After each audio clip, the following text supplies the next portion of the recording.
Here is the verdict. You are not broke because you are lazy. You are not broke because you made bad choices. You are broke because your salary was never designed to make you rich. It was designed to make you just comfortable enough to keep showing up. That is not a theory. That is not a hot take. That is math. And in the next 8 minutes, we are going to prove it line by line, dollar by dollar. Because here's the catch nobody puts in the offer letter. Your paycheck is not income. It is a leash, with a monthly allowance attached to it, and the wildest part? You signed up for it yourself. In 1979, the average American worker needed roughly 30% of their monthly income to cover rent. Just 30%. Today, that number sits closer to 50% in most major US cities. And in places like New York, San Francisco, and Miami, we are talking 60, sometimes 70 cents of every dollar you earn just to keep a roof over your head. That is not a housing crisis. That is a salary crisis wearing a housing crisis's clothes. Now here is where it gets interesting. Between 1979 and 2023, worker productivity in America went up by over 60%. Wages adjusted for inflation, up by less than 18%. So you are producing more, working harder, delivering more value.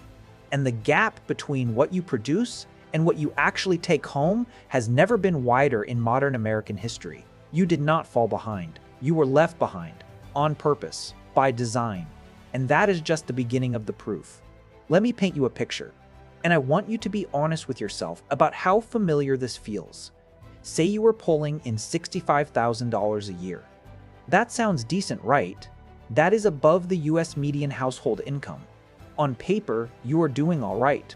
But let us slow this down and actually follow that money, because this is where things get real uncomfortable real fast. After federal taxes, state taxes, Social Security, and Medicare, that $65,000 becomes roughly $48,000 take home, about $4,000 a month. Now watch what happens next. Rent or mortgage takes $500, car payment and insurance takes $600, groceries run you $400, utilities, phone, internet, subscriptions, that is another $300 easy. Student loan payment, $350. Health insurance premium not covered by your employer, $200. We are already at $3,350. Gone. Before you bought a single thing you actually wanted. You have $650 left for an entire month. That is your life. That is your freedom. $650. And here is the part that should keep you up at night. That money was already spent before your direct deposit even hit. Your paycheck did not come to you. It passed through you, straight into someone else's pocket. Still think the system is neutral? So here is what you do. You work harder, you stay late, you eat lunch at your desk, you take on more responsibility, and you tell yourself, I just need a raise and everything changes. And then it happens. Your manager calls you in, slides a paper across the table. $5,000 raise, maybe even 10. And for about 48 hours, you feel like you finally cracked the code.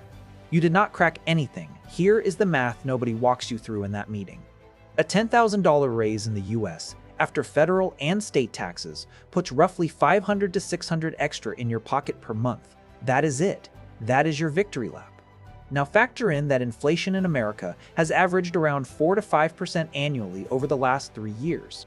On a $65,000 salary, that wipes out nearly $270 of that raise before you spend a single dollar of it. And then lifestyle inflation does the rest. Because the moment your income goes up, your spending almost always follows within 90 days. New research from the National Bureau of Economic Research backs this up. Most Americans spend nearly every dollar of a raise within the first year of receiving it. So you worked harder, you stressed more, you negotiated, and you ended up in the exact same financial position, just with a fancier title and slightly better parking. That is not upward mobility. That is a treadmill with better branding. Now here is the part of the conversation that nobody in a suit wants you to have. We have established that your raise does not save you. Your take-home is already spoken for before it arrives. But let us zoom out one more level and ask the question that changes everything. If your salary is not building your wealth, whose wealth is it building? Let us follow the money. The average American with a mortgage will pay the bank anywhere between $150,000 to $250,000 in pure interest over the life of a 30-year loan.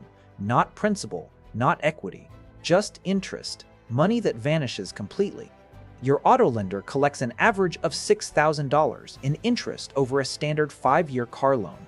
Your credit card company, if you carry even an average balance of around $6,500, is pulling roughly $1,300 a year from you in interest alone.